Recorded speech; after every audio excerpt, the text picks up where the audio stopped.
Thank you for tuning into Aletheia Bible Fellowship. Today's sermon has to do with forgiveness, specifically forgiveness as an act of sacrifice.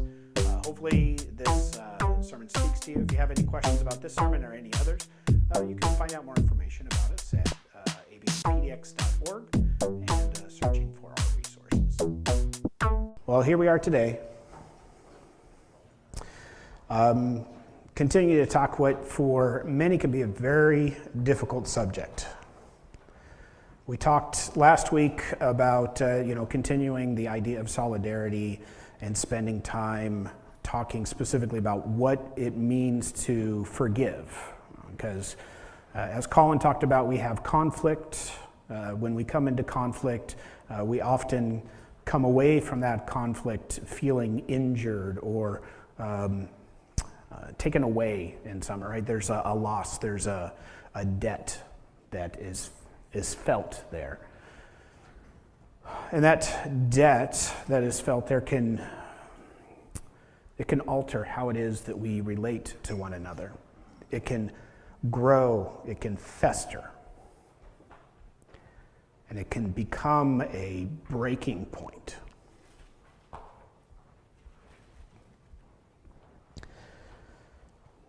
It can cause disruption in our relationships to the point where we cannot come together any longer. We cannot function as one because we do not wish to be together as one anymore.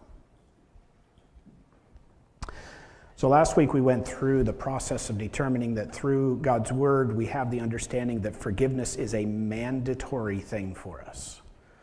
It is mandatory and it is necessary because we are to be in relationship not with just each other but with God. And so God and our relationship with God becomes the model that all our other relationships look to, right? That's the primary example of things. So we make decisions and how it is that we relate to one another. We live in a world where you see negative decisions impacting each other on a regular basis. You cannot get away from, negativity, quite honestly. Brian was talking about downtown Portland being a war zone. Unfortunately, I stand up here and I say, amen, brother. I can't not agree with that. I have opportunity to go down there on a regular basis and still see the boarded up windows of the police station across the street from where I work. And to hear the yells of people. I had a couple of employees that decided to resign, and as they had turned in their equipment and they sat down having coffee, they witnessed a woman just come up to somebody and smack them upside the head and knock them to the ground. Literally, when I say right in front of the police station, this is where that took place. That's where we work. It's a violent place. It's a violent place where people make decisions. They make decisions based on their self, the protection of themselves. They make decisions based off of what they feel their needs are. They become entitled to a certain way of living that serves their own needs. This is why you have people that just randomly decide to walk across the street in the middle of traffic, for example. It's not because it's safe to do so. It's because they feel like they're entitled to do that, right? So we take that sense of entitlement and that sense of self-preservation, and it becomes the way that we work with each other in our relationships. And when we do that, you can't help but injure somebody because you are trying to lift yourself up. It's impossible to act under the assumption of self-preservation and be successful in a relationship unless you hold certain lies as truths.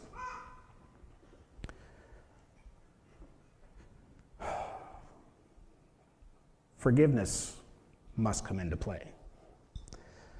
Forgiveness, as we talked about, is a mandate for us. So what does that look like?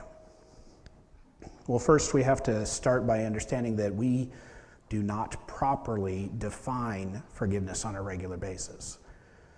We defined it a little bit last week. We talked about the fact that forgiveness is not ignoring the sins committed against you. That forgiveness is not forgetting a wrong that's been done. Forgiveness doesn't require an apology or the need for the person that injured you or sinned against you to somehow become deserving of that. So I want to explore those myths or those misdefinitions a little bit further by what we read in God's Word today. Because forgiveness doesn't mean saying that nothing happened or that the other person did nothing wrong. Forgiveness is not an excuse of the action, right? You often hear, I'm not willing to say that he didn't do anything wrong. I can't forgive them. I'm not going to say that nothing happened. But let's be very clear. That doesn't make any sense at all. In order for forgiveness to be present, it is predicated upon something happening. Forgiveness doesn't just come out of thin air. I don't just have a great relationship with you and then suddenly forgive you for nothing. There is something that took place. There is a time where you sinned against me. There is a time where I sinned against you.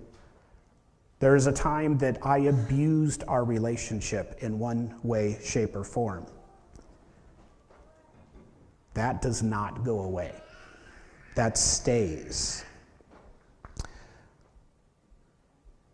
Forgiveness is an action that we choose to make in reaction to the wrong that someone has done.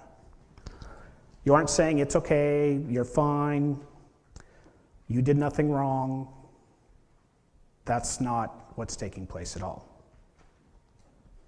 Forgiveness is saying to someone, you did something wrong, and I am choosing to forgive, to restore relationship, rather than let this remain between us.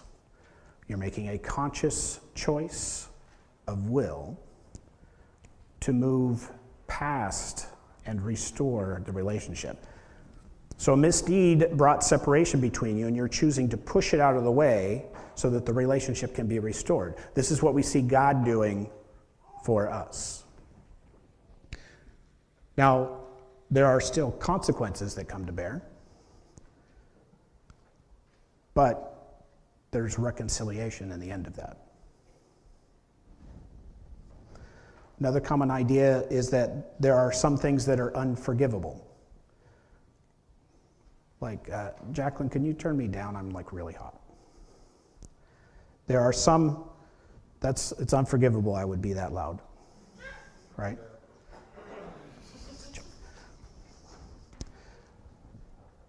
So there's common idea that some things are unforgivable, that there's just certain actions that people would take, there's certain injuries that they can do to us that they can never be forgiven for. There are certain things that are so detestable. There's no excuse for what you did, right? You've heard this phrase, you've maybe even said this phrase. No matter if there is any type of excuse, that the misdeed, it's not irrelevant. This is a true injury that took place, but it's not unforgivable. There is nothing truly that is unforgivable. Forgiveness, we have to understand, is a sacrifice that we make. We make a sacrifice in forgiving one another. It's choosing not to take vengeance. It's choosing not to try to extract payment, as we talked a little bit about. It's resting in the truth that is relationship. The problem is I think really we have an idea of relationship that's misunderstood.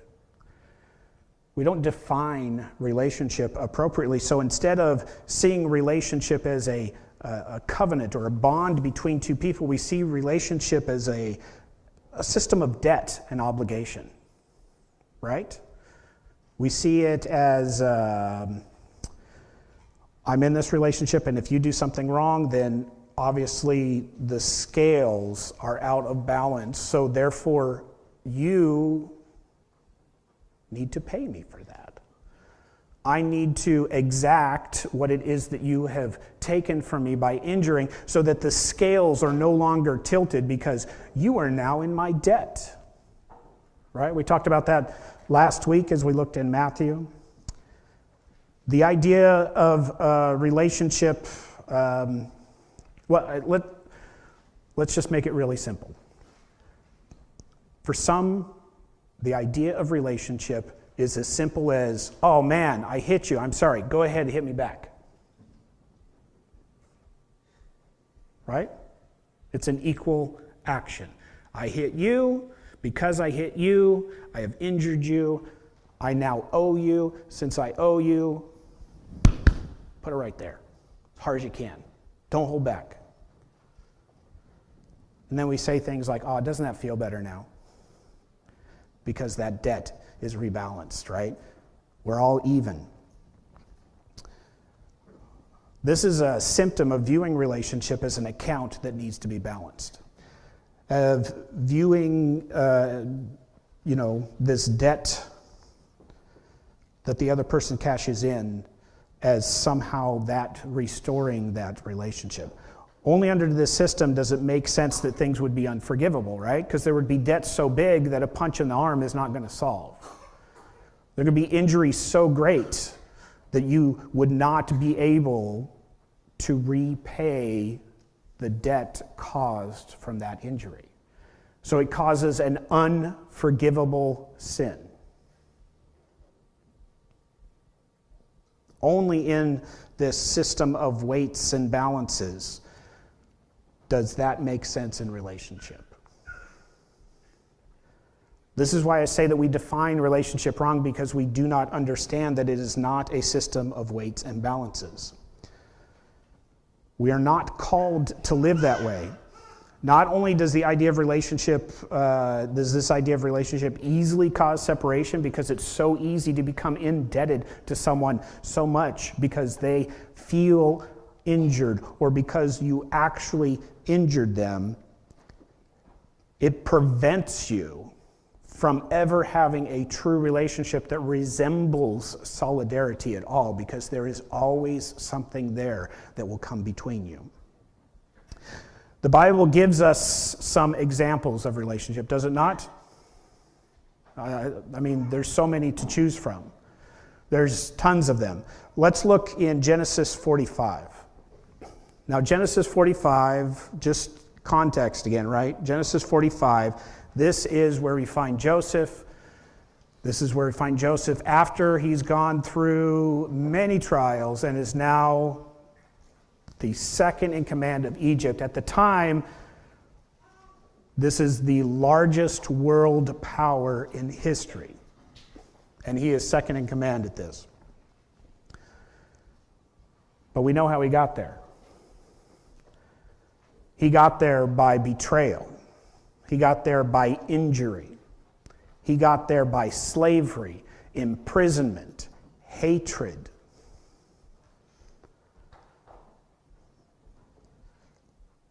Joseph in 45, verse 1 says, Joseph says he couldn't stand it any longer, and there were many people in the room, and he said, "Out, all of you," to his attendants. So he was alone with his brothers, and he told them who he was. And then he broke down and he wept so loudly that the Egyptians could hear him, and word quickly carried to the Pharaoh's palace. "I am Joseph," he said to his brothers. "Is my father still alive?" But his brothers were speechless. They were stunned to realize that Joseph was standing right there in front of them. "Please come closer," he said to them. So they came closer, and he said again, "I I am Joseph, your brother, whom you sold into slavery. But don't be upset and don't be angry with yourselves for selling me to this place. It was God who sent me ahead of you to preserve your lives. Just think about what Joseph is saying here. Joseph forgives some pretty egregious behavior, right? I would think it would be safe to say if we're going to count certain things as being unforgivable, being sold into slavery would probably be at, near the top of that list, right? But Joseph here has the ability to balance the scales of relationship with one command, and he doesn't use it. So if relationship is really about this accounting and debit type of thing, and it's this transaction for this transaction, why is it that Joseph here doesn't balance the scales? He is second in command to the greatest world power in history. He has his brothers cowering before him. With a very word, one word from him, things are made right. Right? Balance is restored in their relationship. All he has to do is make them his slaves. Boom. Gotcha, suckers. Now we can have relationship again. Right? That's how the world works. Throw them in prison. That's not what Joseph does. Instead of looking at his brothers with this understanding of a contractual situation, a scale that needs to be balanced, he sees a covenant relationship, and instead of focusing on what they have done to him, he focuses on what God has produced through their actions. He didn't say, I forgive you. He said, forgive yourselves. Right? What's that last thing that we read? I am Joseph, your brother, whom you sold into slavery in Egypt, but don't be upset and don't be angry with yourselves for selling me to this place. Don't be angry with yourselves. It was God who sent me here ahead of you to preserve your lives. Here's a clear statement regarding what the attitude of forgiveness should be. Taking what has transpired and putting it into perspective of God's will. God's will doesn't say that we need to rebalance the scales in order to be in relationship. How is it we react when we have been sinned against? How it is that you react when you've been wronged or maybe even just, slighted a little bit? The truth is, often we get caught up in the idea that we can balance the scales in relationship instead of looking properly at how we're supposed to be in relationship with one another. It's not a transactional thing.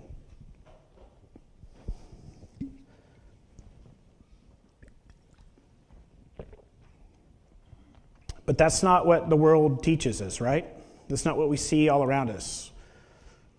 I mean, we literally just went through a time shortly where riots and protests dominated the news. Violence increasing across the country, hate, intolerance, pushed out love and forgiveness. We celebrate speech filled with hate, and we celebrate when that hate is met with violence. Some of the most celebrated memes are showing people getting their just desserts. When someone comes at you with speech that's filled with violence and hate, do you feel that need to physically strike out against them? If you do, just make sure you film it because you can be famous.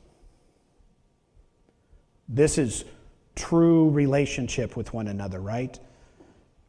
We beat down those that spew hate with their mouths, and we show them what physical violence does. And we define that as tolerance, by the way. I'm sure you've probably experienced this. I know I've experienced myself. I went through an experience where I was constantly taunted day after day after day. And each day, I did what I was told as a good Christian boy, and I turned the other cheek. And that continued for 3 days, and it continued for 4 days, and it continued for 5 days. And after 5 days, racial slurs, name-calling, hate thrown my way. After 5 days, in the midst of another hate-filled tirade, I lashed out with physical violence and I hit another person so hard that I knocked them to the ground. Should I be proud of myself because I have served justice at that point in time? Should I be celebrated? Certainly the people that were around me were celebrating. They were encouraging me. They were even offering to pay me money so I would hit this person again.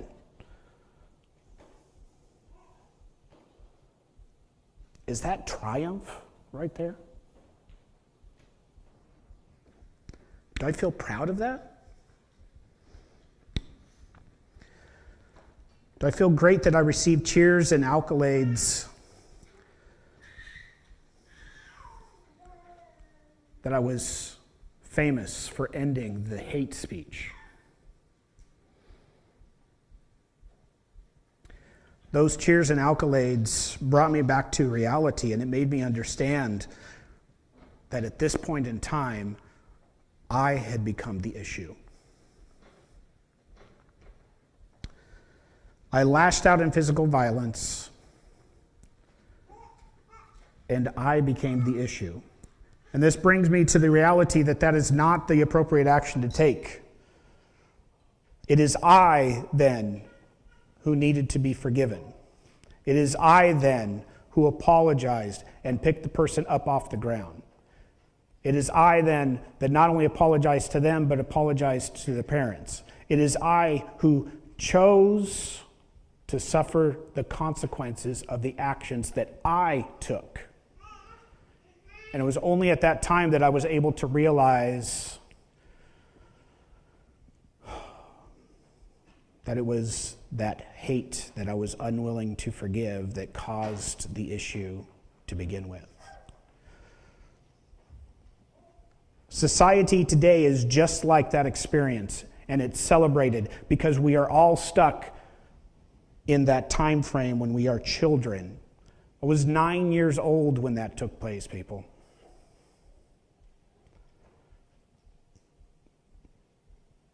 So why is it that we have grown people, adults taking actions like they were children, easily provoked into retribution because they have not yet mastered the art of relationship? It is because we look upon relationship as transactional. What can I get out of it? What can you give to me? And if you give me the wrong thing, well, I guess we just can't be in relationship anymore. You now owe me something. It is difficult. It is difficult to live in a society that views things that way and keep yourself free from that influence. That is why we must be in relationship with one another. We must be together, understanding the true relationship we're supposed to have with God and letting that inform the rest of our relationships. Not the other way around. We do not judge our relationship with God based on how it is that we interact with our fellow man. That is inverted.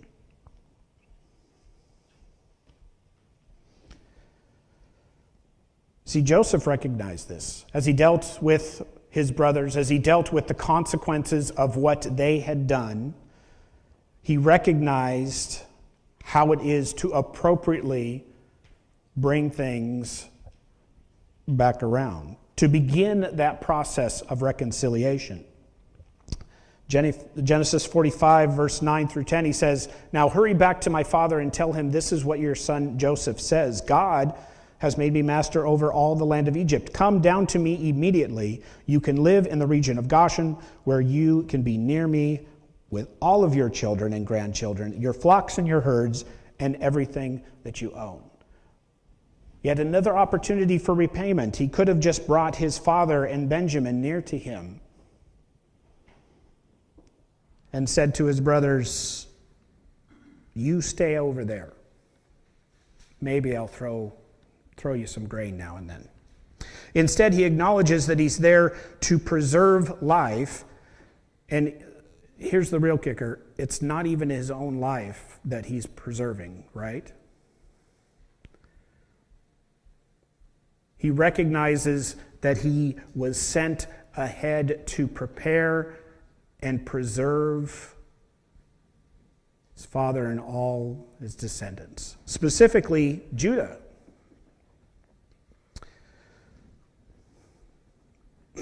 Now, we often say to ourselves, what good can come from what has happened to me? How can this possibly lead to anything of value? How is this thing that injured me? How is there any possibility that there's some type of redemptive value there? Joseph was assaulted. He was sold into slavery. Then, in the house that he was in, he was sexually assaulted and resulted in him being thrown in prison.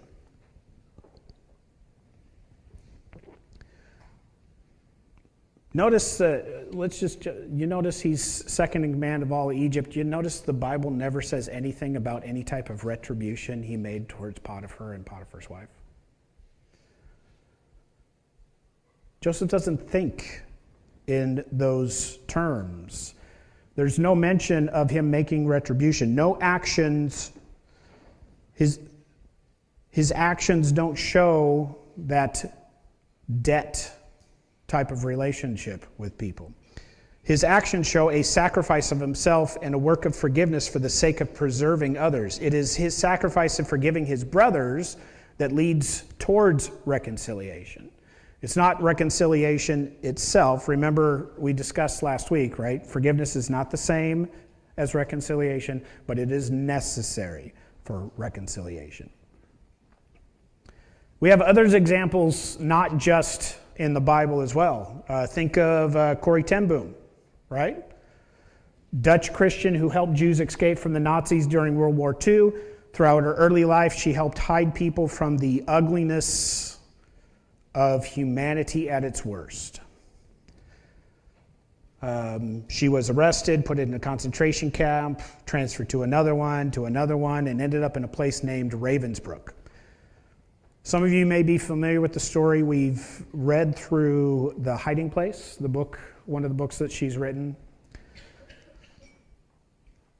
Now, in 1947, she was teaching a class in Germany, and one of the cruelest of her guards in Ravensbrück came up to her and asked her for forgiveness. And she was reluctant to forgive him at first. But she prayed that she might gain the strength to do so. She writes, "For a long moment, we grasped each other's hands, and the former guard and the former prisoner. I had never known God's love so intensely as I did then.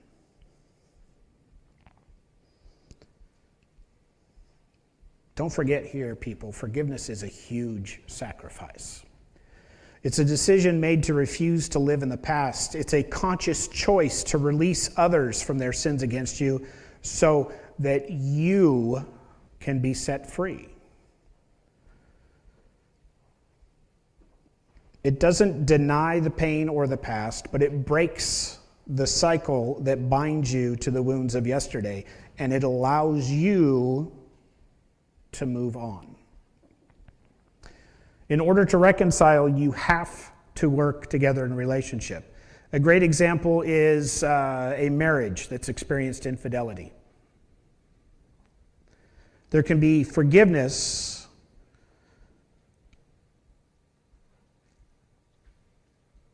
but it's not going to work if instead of forgiveness you're after punishment. If you're looking to punish your partner, you're going to have a very difficult time working towards any type of reconciliation in there. But marriages can work even in the case of infidelity. What about a parent who was abusive? You can forgive them. But then you're going to have to work towards reconciliation.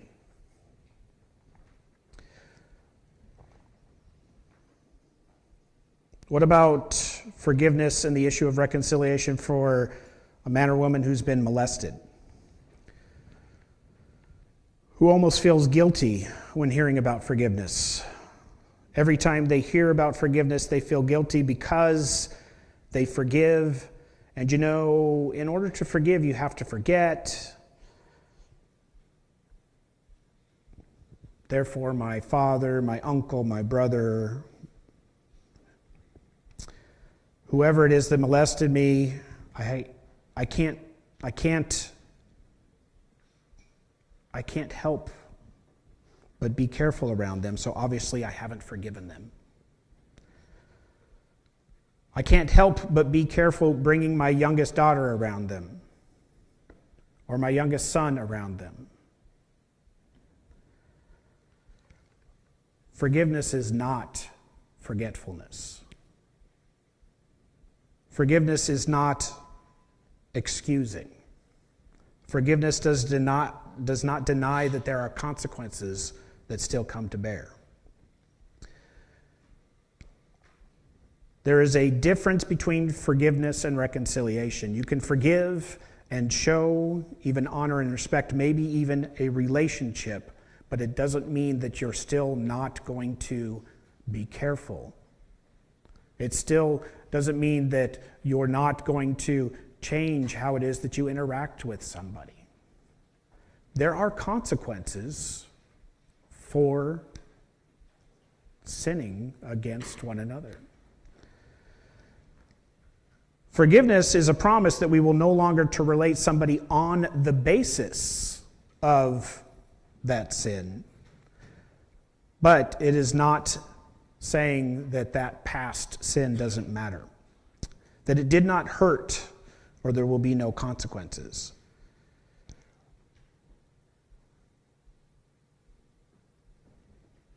What we're giving up is not the memory. In fact, we're not designed to forget. We're humans. We're not designed to forget. In fact, when we do start forgetting, that's usually an indication there's something wrong with us. Forgiveness is sacrificing the bitterness that we hold on to, giving up the selfish pride of needing to obtain justice for ourselves, and allowing God to work in our relationship. We need to stop seeing relationships for one another as a transactional thing, because we will never be able to balance the scales. The person who is wronged will never become worthy or deserving enough for you to forgive them, and honestly, you will be giving them too much power over your life. Forgiveness and good feelings do not go hand in hand necessarily. Forgiveness can't be proven by your feeling any more than can be motivated or empowered by them. Forgiveness is a choice, and feelings are often not a choice.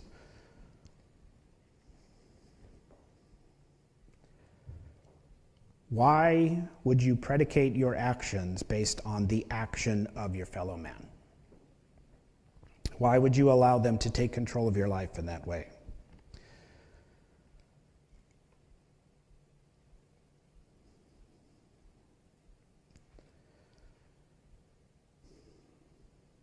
If God held us to that same standard and his forgiveness was predicated on our action, we'd be doomed.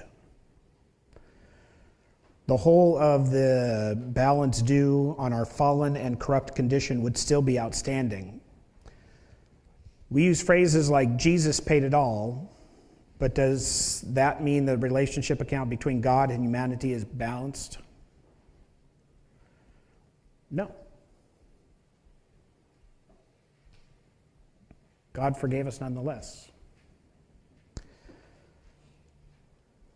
One of the things that occurred to me,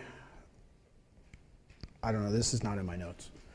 I was standing here waiting to come up today to read from this sermon and to deliver it, and for some reason, God reminded me of Psalms 23. Psalms 23, many of you probably already have this memorized. Right, the Lord is my shepherd, I shall not want. He makes me to lie down in green pastures. He leads me beside still waters. He restores my soul. He leads me in the path of righteousness for his name's sake.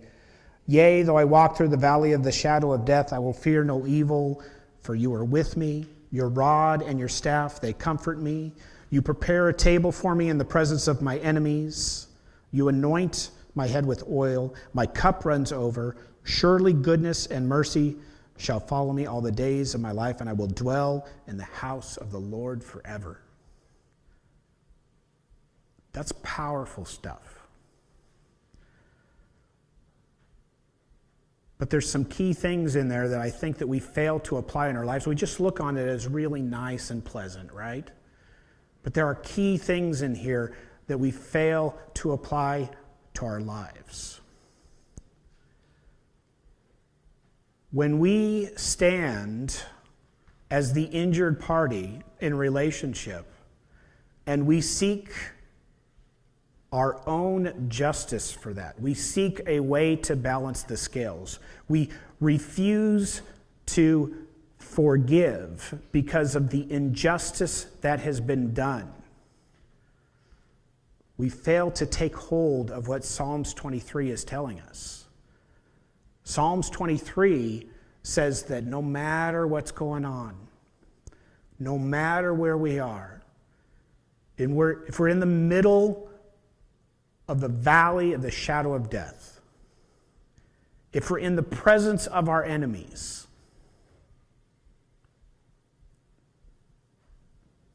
God has us. God will take care of us. God will provide for us.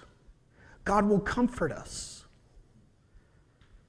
But instead of allowing this to happen, we take hold of that injury, of that sin against us, and we assume that by holding tight to it and focusing on that, that somehow we are going to make everything all better. Guess what? It doesn't work. We have to be willing to sacrifice our pride, ourselves, and we have to be willing to forgive so that we can be stronger, so that we can put relationship into proper perspective. Allow God to do what it says he will do right here in his word. This is who he's revealed himself to be. Someone who will guide us, who will protect us, provide for us. Why would we seek justice on our own?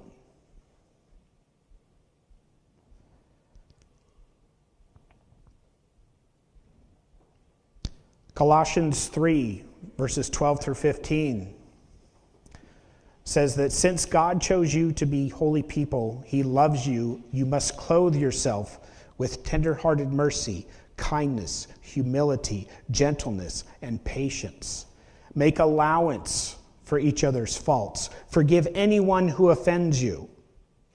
Remember that the Lord forgave you, so you must forgive others. And above all, clothe yourself with love, which binds us all together in perfect harmony. And let peace that comes from Christ rule in your hearts. For as members of one body, we are called to live in peace and always be thankful. There's no room for bitterness here. And you notice that it doesn't say that the peace that comes from our inner being will rule our hearts. Right? It doesn't say that in and of ourselves we will calm the inner turmoil. Just as Psalms 23 says, Colossians here backs this up. The peace comes from God. The peace comes from Christ's rule in our hearts. It is Christ that works within you to soothe and to repair whatever injury has been done against you. It is only in his relationship with you that you will find your peace.